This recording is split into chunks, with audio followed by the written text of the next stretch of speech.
Le sacrement du baptême.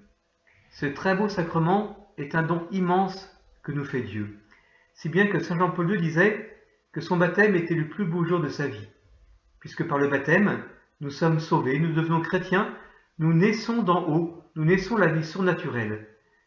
Le Seigneur Jésus dit à Nicodème, dans l'Évangile selon saint Jean au chapitre 3, qu'il faut naître d'en haut, et c'est ce baptême qui nous permet de recevoir cette naissance. Le baptême est annoncé dans l'Ancien Testament par l'arche de Noé. Dans cette arche, un groupe de 8 personnes, la famille de Noé, est sauvée des eaux. Puis, un peu plus tard, Moïse va traverser la mer Rouge à pied sec pour sauver son peuple de l'armée des Égyptiens. Cette armée est vaincue par le reflux de la mer. Par ce grand miracle, Dieu annonce le sacrement du baptême qui nous sauve et qui nous fait vainqueurs du péché et de Satan.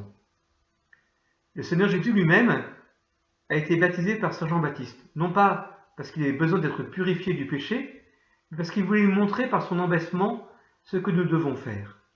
Durant ce baptême, le Père va désigner Jésus comme son Fils bien-aimé et l'Esprit Saint repose sur lui comme une colombe. Il manifeste ainsi la véritable identité de Jésus, Dieu qui s'est fait homme. Sur la croix, nous avons la source de notre baptême. Jésus nous sauve par la mort et la résurrection, et de son côté coule de l'eau et du sang. L'eau nous rappelle le baptême, le sang, l'Eucharistie. Dans la lettre aux Romains, saint Paul nous dit « Baptisés dans le Christ Jésus ». Baptisé en français veut dire plongé. Baptisés dans le Christ Jésus, c'est dans sa mort que tous nous avons été baptisés. Nous avons donc été ensevelis avec lui par le baptême dans sa mort, afin que, comme le Christ est ressuscité des morts par la gloire du Père, nous vivions nous aussi dans une vie nouvelle. Le baptême, la plongée du baptême, nous permet de recevoir ce que Jésus a fait. Il a plongé dans la mort, il est ressuscité. Et Jésus envoie ses apôtres baptiser toutes les nations. Toutes les nations. Il n'y a pas une personne sur cette terre que Jésus ne désire pas qu'elle soit baptisée. Ainsi, il dit « Allez donc de toutes les nations, faites des disciples, les baptisant au nom du Père et du Fils et du Saint-Esprit, et leur apprenant à observer tout ce que je vous ai prescrit. » Évangile selon saint Matthieu au chapitre 28. Dans cette vidéo, nous verrons dans un premier temps le péché originel. Il est important de mieux le comprendre puisque de ce péché, nous sommes lavés par le baptême. Nous verrons ensuite les effets du baptême et enfin la liturgie du baptême.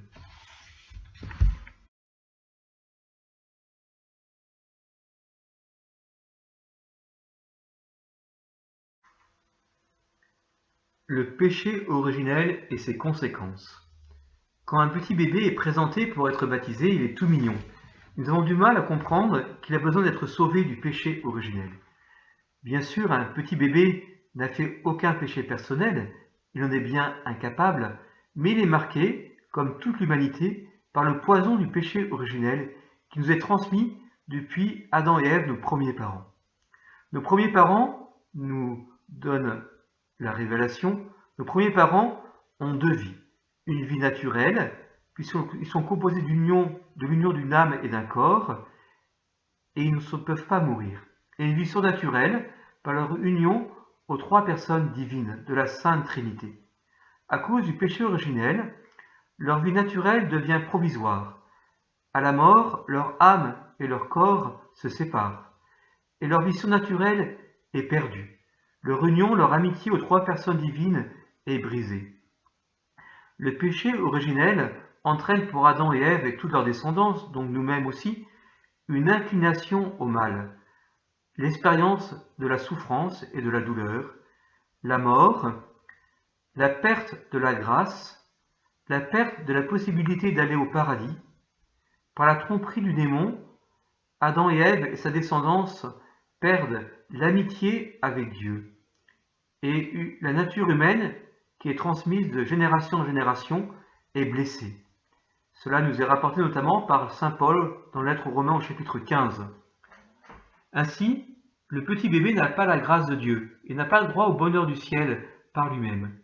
À part Marie, qui est la seule créature préservée du péché originel, nous tous, nous sommes marqués par ce péché originel qui nous condamne, à cause de la désobéissance de nos premiers parents. Mais Dieu, qui est bon et miséricordieux, vient nous sauver. C'est Jésus, qui obéit parfaitement au Père, et par là guérit notre blessure originelle. Le baptême efface ce péché originel, et ainsi le baptême est une guérison pour nous.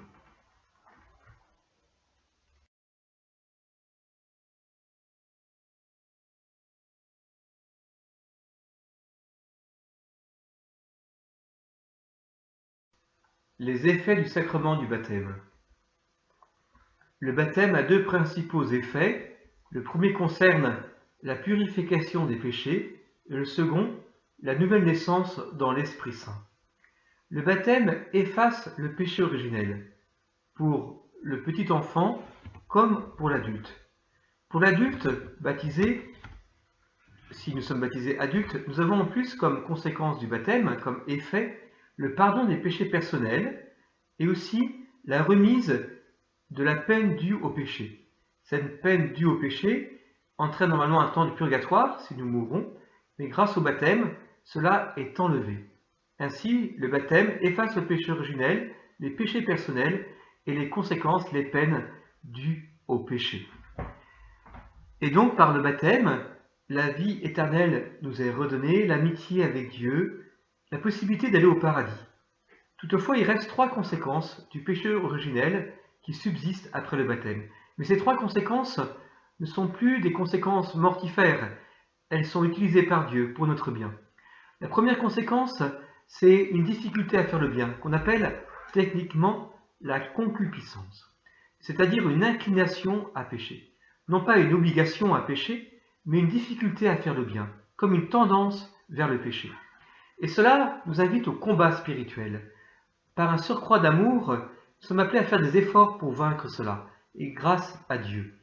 Je me rappelle une personne âgée du sud de la France, qui était extrêmement coléreuse, a gagné ce combat. Et vers la fin de sa vie, on me disait que à chaque fois, elle gagnait, elle ne se mettait plus en colère. Première chose donc, l'inclination au péché, et nous sommes appelés à en être vainqueurs grâce à Dieu et nos efforts. La deuxième conséquence, c'est la souffrance. La souffrance reste après le baptême, mais elle est transformée. Nous sommes appelés à unir notre souffrance à celle de Jésus sur la croix pour le salut des âmes. Comme la Sainte Vierge invitait les enfants à Fatima à offrir des petits sacrifices pour le salut des pécheurs, nous sommes appelés à faire de même, que notre souffrance prenne un sens. Elle ne devient plus écrasante et sans but, mais on la retourne par l'amour. Ainsi nous portons notre croix. Enfin, la mort naturelle, la mort corporelle reste après le péché originel, mais elle n'est plus une destination à l'enfer, mais elle est au contraire un passage vers le paradis. Si bien que sainte Thérèse de Lisieux disait avant de mourir, « Je ne meurs pas, j'entre dans la vie ».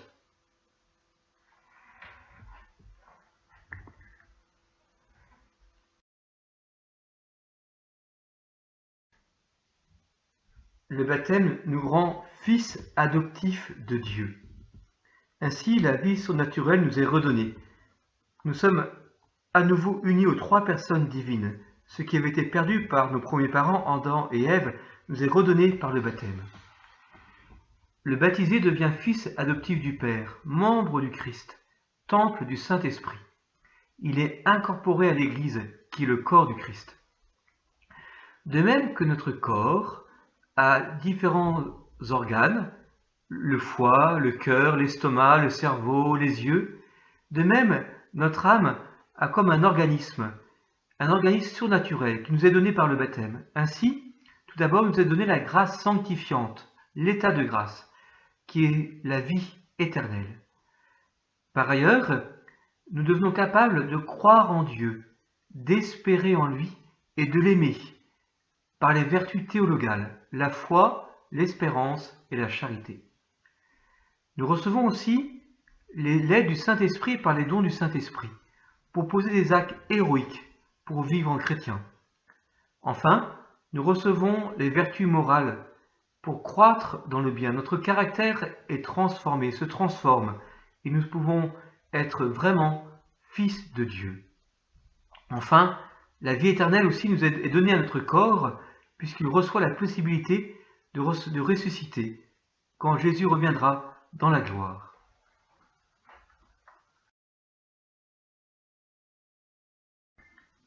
Le baptême donne la possibilité de recevoir les autres sacrements. Il donne aux baptisés une marque spirituelle indélébile qu'on appelle le caractère. Nous sommes baptisés une seule fois dans notre vie, nous ne sommes pas rebaptisés. Quoi qu'il se passe, notre baptême, la marque de notre baptême reste toujours en nous. Bien sûr, hélas, nous pouvons perdre le salut si nous faisons un péché mortel. Dans ce cas, nous ne sommes pas rebaptisés, mais nous sommes pardonnés par la confession. L'Église dit, dans le catéchisme, la marque du baptême n'est effacée par aucun péché, même si le péché empêche le baptême de porter des fruits de salut. Le baptême est donné une fois pour toutes, il ne peut pas être réitéré. Ainsi, par le baptême, nous sommes enfants de Dieu et membres de l'Église. Certaines personnes, notamment qui font partie de sectes, demandent à être débaptisées. En aucun cas, ce n'est possible. Quand elles font cette demande, nous marquons sur le registre qu'elles ont demandé à quitter l'Église catholique. Ainsi, elles ne pourront pas être enterrées à l'Église, ni se marier à l'Église. Dans le cas où elles veulent revenir vers l'Église catholique, il suffira qu'elles se réconcilient avec l'Église en se confessant et en demandant à être réintégrées à l'Église.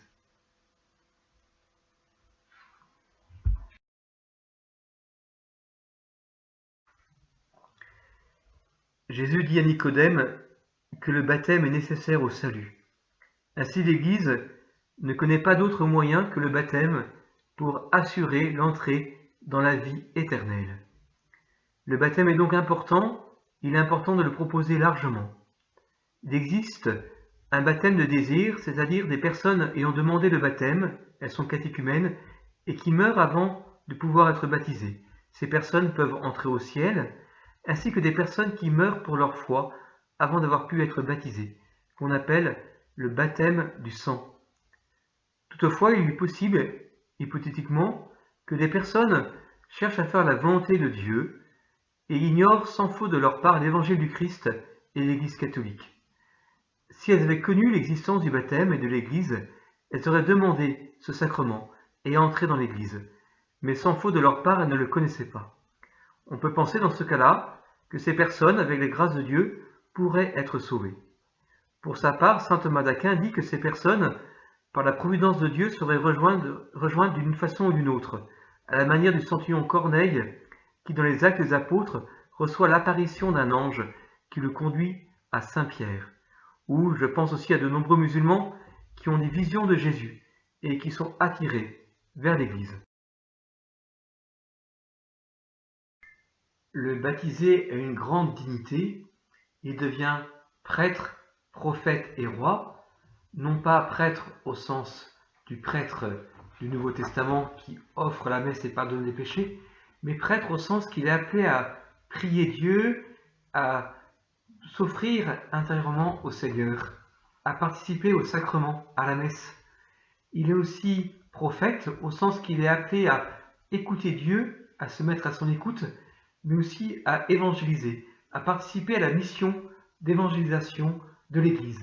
Il est aussi roi parce qu'il est appelé à faire que Dieu règne en lui. Il participe par sa propre liberté à ce que Dieu transforme sa propre vie. Et puis aussi il est roi parce qu'il est appelé à transformer ce monde, à faire que sa vie familiale, associative, de travail, soit sous le regard du Christ et que toutes les dimensions de l'existence, sociale, politique, deviennent chrétiennes.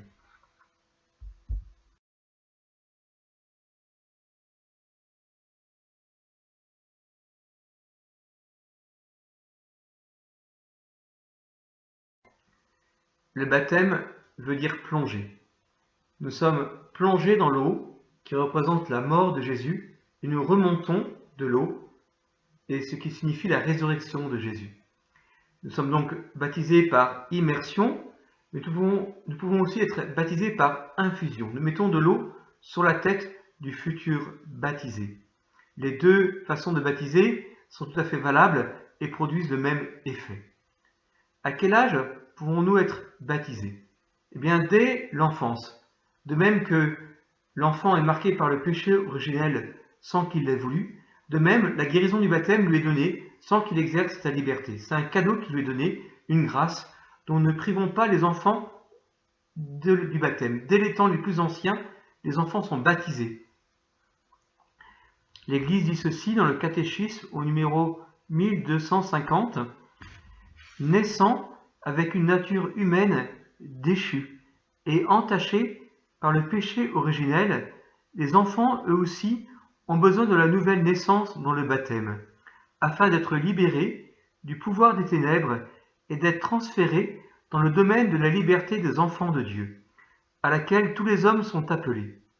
La pure gratuité de la grâce du salut est particulièrement manifeste dans le baptême des enfants. L'Église et les parents priveraient dès lors l'enfant de la grâce inestimable de devenir enfant de Dieu s'ils ne lui conféraient pas le baptême peu après sa naissance. Ainsi, les parents chrétiens, de même qu'ils sont appelés à nourrir leur enfant, leur apporter de l'affection, ils sont appelés aussi à leur donner la vie spirituelle, la vie surnaturelle par le baptême. Dès le départ de l'Église, cela existe dans les actes des apôtres, des maisons entières reçoivent le baptême, des familles entières, et donc aussi des enfants reçoivent ce baptême. Voilà, dans Acte 16, un geôlier, qui gardait une prison se convertit, est baptisé sur le champ, et toute sa famille. Voilà, il y a plusieurs références comme cela dans le Nouveau Testament. Le baptême doit être donné au plus tôt. Ce n'est pas un choix qu'on laisserait à l'enfant plus tard, de même qu'on ne lui offre pas le choix d'aller ou pas aller à l'école. Et bien de même pour le baptême, il est donné dès le début. Ça va l'aider dans sa vie. Il aura l'aide de Dieu dès le départ. J'ai entendu un témoignage de 2 adultes qui nous disaient que leurs parents leur avaient laissé le choix, quand ils étaient petits, d'être baptisés ou de ne pas être baptisés, d'être chrétiens ou pas. Ils ont choisi d'être chrétiens après la trentaine. Ils ont dit c'était très difficile pour nous, car il a fallu qu'on découvre les choses, qu'on aille frapper à la porte de l'église, alors que s'ils avaient reçu le baptême dès le départ et la formation chrétienne, ils auraient eu le choix, parce qu'ils auraient pu accepter cette formation plus tard ou la refuser. Mais quand on ne donne rien, on n'a pas de choix. Les adultes qui demandent le baptême sont préparés en général au moins 2 ans et reçoivent une formation, sont appelés à pratiquer le dimanche, pas encore à communier, mais à se rejoindre, à faire partie de la vie des chrétiens, de la famille des chrétiens, et à mettre en place petit à petit une vie chrétienne avant de recevoir ce beau don du baptême.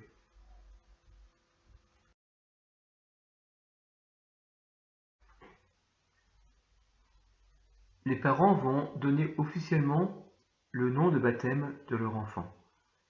Il est important de choisir quelqu'un qui est déjà au ciel, un saint ou une sainte. Il sera le protecteur pour cet enfant pourra le prier, il aura un modèle à imiter pour aller au ciel. L'enfant est accompagné d'un parrain et d'une marraine, ils sont eux-mêmes baptisés, confirmés, ils pratiquent leur foi le dimanche. Il est vrai qu'il n'est pas toujours facile de trouver des parrains et des marraines proches qui sont dans ce cas-là. Alors pourquoi ne pas demander à un ami de la paroisse ou une amie qui pourront faire un bon parrain et une bonne marraine? Les parrains et marraines font les promesses du baptême au nom de l'enfant. Ils veillent à l'éducation chrétienne, à son catéchisme. Ils peuvent par exemple offrir à l'enfant un cadeau le jour anniversaire de son baptême. Ainsi, l'enfant sera habitué à comprendre que ce jour est important pour lui. L'Église nous dit, pour que la grâce baptismale puisse se déployer, l'aide des parents est importante. Notamment, il est nécessaire que l'enfant aille au catéchisme et pratique sa foi le dimanche.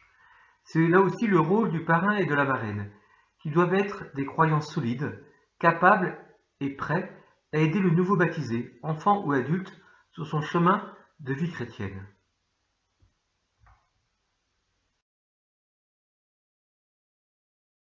Les exorcismes. Avant le baptême, proprement dit, il y a un exorcisme. Un pour l'enfant. Bien sûr, cela ne veut pas dire que l'enfant est possédé, mais cela veut dire qu'il est important d'enlever le démon de l'emprise qu'il peut avoir sur toute personne non baptisée. Pour un adulte, il y a plusieurs exorcismes, et certains exorcismes sont spéciaux pour des adultes qui viennent du monde païen, et donc qui avaient l'habitude de prier des idoles et donc des démons. Les exorcismes sont faits par le prêtre, ils sont pour le bien de la personne, et ainsi la personne est protégée des démons par Jésus, qui est le seul sauveur. Avant le baptême proprement dit, le futur baptisé, ou ses parents et parrains et marraines, vont faire les promesses du baptême. Elles sont au nombre de 6. 3 concernent le rejet du mal, 3 concernent la foi en Dieu. Les 3 qui concernent le rejet du mal sont celles-ci: le rejet de Satan pour la première promesse, le rejet du péché pour la seconde promesse, ce qui implique de vivre selon les 10 commandements. La troisième promesse concerne le rejet de ce qui conduit au péché, donc le rejet de la tentation, de ce qui conduit au péché. Pour ce qui est de la foi, les 3 promesses concernent le « je crois en Dieu ». Ce « je crois en Dieu » est divisé en 3 parties. La première promesse concerne la foi en Dieu le Père, la seconde, la foi en Dieu le Fils, et la troisième, la foi en Dieu Esprit Saint. Un seul Dieu en 3 personnes. C'est au nom du Père et du Fils et du Saint-Esprit que l'enfant est baptisé. Ces promesses sont importantes. Si quelqu'un les fait en mentant, eh bien, il fait un péché très grave devant Dieu. Si les parents disent on baptise notre enfant, mais en fait ils ne l'envoient pas au catéchisme, ils ont aussi menti à Dieu, ce qui est très grave. Donc il est vraiment important de réfléchir avant de s'engager à faire baptiser son enfant. Qui peut baptiser? Bien sûr, le pape, les évêques, les prêtres, les diacres, mais en cas de danger de mort, toute personne peut baptiser une autre personne. Si un bébé n'est pas baptisé, il risque de mourir, et c'est important de savoir comment faire pour le baptiser. Ou un adulte qui demanderait le baptême et qui serait prêt à mourir. Eh bien, même une personne non baptisée peut baptiser une autre personne si cette personne non baptisée veut faire ce que fait l'Église. En Corée, pendant des années, il n'y avait plus de prêtres, et ce sont des chrétiens qui ont baptisé d'autres chrétiens, et ainsi la foi a perduré. Je vais vous montrer maintenant comment baptiser quelqu'un. Il est bon de connaître par cœur ce geste et les paroles de façon exacte. Alors, voici le front de la personne. Je prends de l'eau, voilà, et on dit « Je te baptise au nom du Père et du Fils et du Saint-Esprit. Amen. » Voilà, on a versé de l'eau 3 fois. On ne dit pas au nom du Père et au nom du Fils et au nom du Saint-Esprit. On dit au nom du Père et du Fils et du Saint-Esprit. Voilà, je fais encore l'essai. Marc, par exemple. Marc, je te baptise au nom du Père et du Fils et du Saint-Esprit. Amen.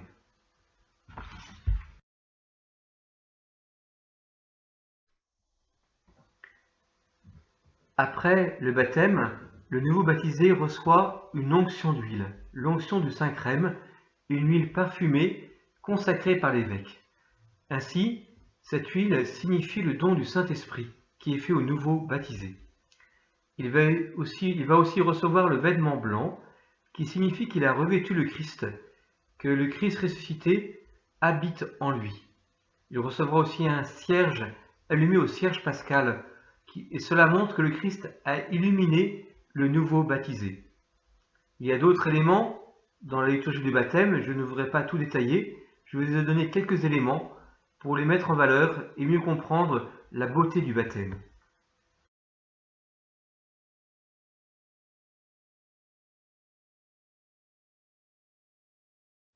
Durant cette vidéo, nous avons essayé d'approfondir ce qui constitue le plus beau jour de notre vie, notre baptême. Ce jour est si beau que nous aimons refaire nos promesses de baptême à chaque nuit de Pâques, chaque veillée pascale.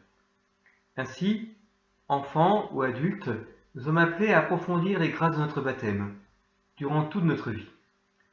Si nous avons besoin de renouveler notre baptême, nous ne sommes pas à nouveau baptisés, mais nous recevons le sacrement du pardon, la confession, pour pouvoir recevoir le pardon des péchés et que notre baptême soit plein de vie en nous.